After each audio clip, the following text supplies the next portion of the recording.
Hello. അങ്ങനെ ഞാൻ ഇന്ന് രാവിലെ ബാംഗ്ലൂർ എത്തി കേട്ടോ. ബാംഗ്ലൂർ എത്തി റൂം എടുത്ത് ഫ്രഷായ ഉടനെ ഞാൻ അവിടുന്ന് ഇറങ്ങി. ഞാൻ ഒരു ഓട്ടോയിൽ കയറി. ഓട്ടോ ചേട്ടനോട് എത്ര വഴി പറഞ്ഞിട്ടോ ആ പുള്ളിക്ക് മനസ്സിലാവുന്നില്ല കേട്ടോ. പിന്നെ ആ ലൊക്കേഷൻ ഇട്ട് പുള്ളിക്ക് വഴി പറഞ്ഞു കൊടുത്ത് പോയി കേട്ടോ. ഫസ്റ്റ് ടൈമാണ് ഞാൻ ബാംഗ്ലൂർ, പക്ഷെ പുള്ളിക്ക് ഞാൻ വഴി പറഞ്ഞു കൊടുക്കേണ്ട അവസ്ഥയായി പോയി കേട്ടോ. അവിടെയുള്ള ആൾക്കാർക്കൊന്നും നമ്മൾ പറയുന്ന സ്ഥലങ്ങളൊന്നും അറിയില്ലേ.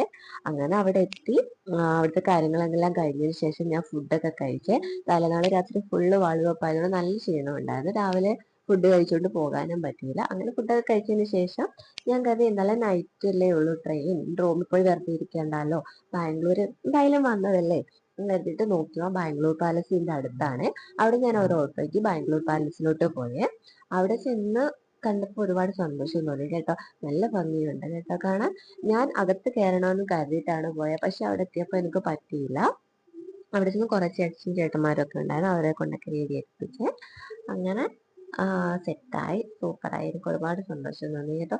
ഒരുപാട് നാളത്തെ ആഗ്രഹം, നമുക്ക് ഇങ്ങനെ ചെറിയ ചെറിയ കാര്യങ്ങളാണെങ്കിൽ അതൊക്കെ ആഗ്രഹിക്കാൻ നമുക്ക് ഒരുപാട് സന്തോഷം തോന്നും അല്ലേ. എന്തായാലും ഓക്കെ, ബൈ.